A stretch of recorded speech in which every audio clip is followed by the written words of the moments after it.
आपके हाथ कैसे छोड़ूं आप बताओ, कैसे छोड़ूं आपके हाथ जिन्होंने मेरे लिए दिन रात नहीं देखा, आंधी तूफान नहीं देखा, गर्मी नहीं देखी, बारिश नहीं देखी, कोई भी मुसीबत नहीं देखी, भूख प्यास, उनका हाथ कैसे छोड़ दूं, उस समाज का हाथ कैसे छोड़ दूं, कैसे डर के घर में बैठ जाऊं, कैसे सीना तान के आपका खून होके बाहर ना आऊं। इसलिए यहां मैदान में हूं, ये मैं समझना डर गया हूं। जिस दिन डर गया आप ये समझना कि मर गया हूं। जब तक जिंदा हूं पूरी ताकत से इस लड़ाई को लड़ूंगा। दिल्ली के भी बहुत साथी आए, मध्य प्रदेश के बहुत साथी आए, 22-23 स्टेट से साथी आए, थोड़े थोड़े अपना अपना प्रतिनिधित्व करने के लिए।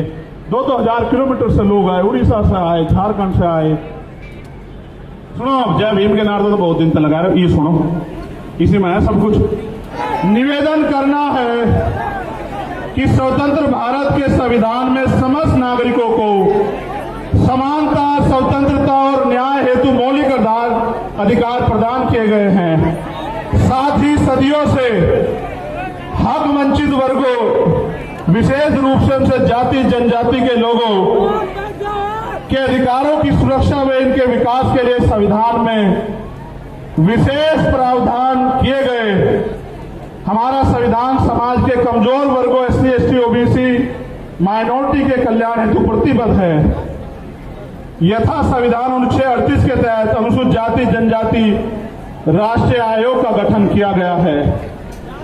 यह अवगत कराना है कि सदियों से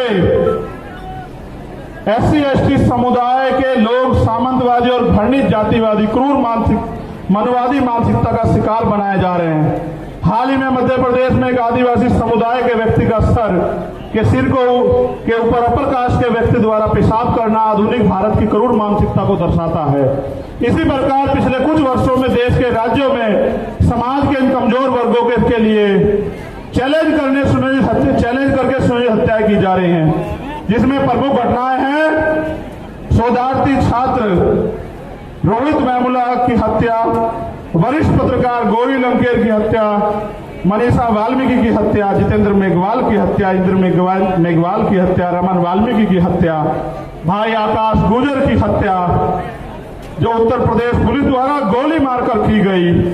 इन घटनाओं से ऐसा प्रतीत होता है कि देश भारत के संविधान से नहीं बल्कि देश का शासन प्रशासन मनोविधान से संचालित हो रहा है। समाज के कमजोर वर्गों के खिलाफ आए दिन सुनियोजित हिंसा, हत्याओं तथा मॉब लिंचिंग घटनाओं का ग्राफ लगातार बढ़ता जा रहा है। NCRB की रिपोर्ट इसका सरकारी सबूत है।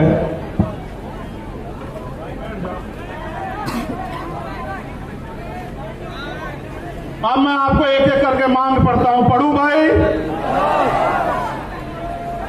आप समर्थन भी करना होना चाहिए, नहीं होना चाहिए, ठीक है?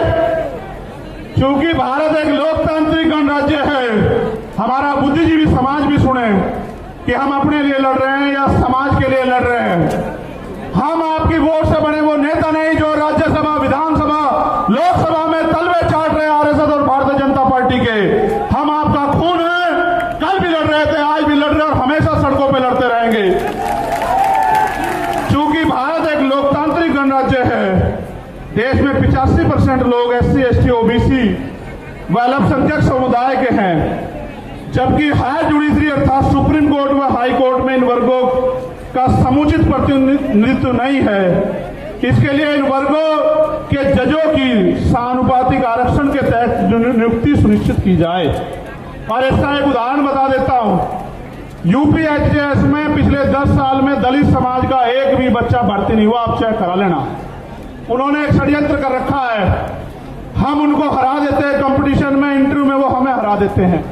उन्होंने कहा इंटरव्यू में 80 नंबर नहीं आएंगे तो भाई कामयाब नहीं मानने जाएगा। 70 से 79 देकर हमारे लोगों को निकाल देते। आप देखो, लोकतांत्रिक भारत में एक जज नहीं बना पिछले 10 साल में। आप इस बात को समझो, कितनी बड़ी साजिश। पिछड़े वर्ग के भी 2-4 बड़े होंगे। SC, ST executive exclusive special court की स्थापना की जाए जो केवल SC, ST एक्ट में दर्ज केसों की सुनवाई करे और आयोग उनकी निगरानी करे। और इसलिए मैंने कहा कि बिहार वालों को भी अपने यहां आयोग बना देना चाहिए, ठीक है? ये होना चाहिए, नहीं होना चाहिए? ठीक है, बहुत अच्छे।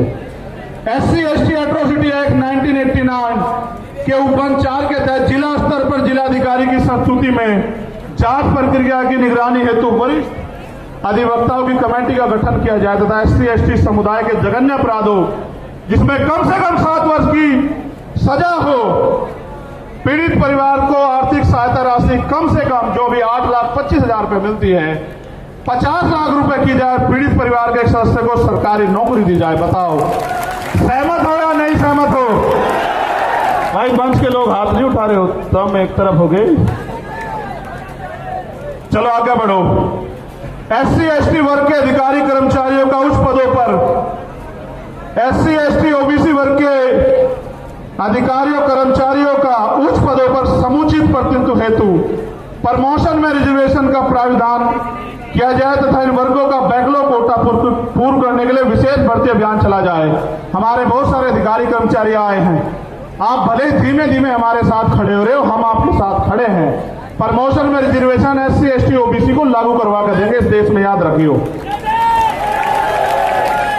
सन 1931 के बाद देश में आज तक जाति आधारित जनगणना नहीं की गई, अतः जाति आधारित जनगणना की हम पुरजोर मांग करते हैं तथा जिसकी जितनी संख्या भारी उसकी उतनी हिस्सेदारी के तहत देश में वास्तविक लोकतंत्र कायम हो सके एवं जनसंख्या के अनुपात में आरक्षण बढ़ाया जाए।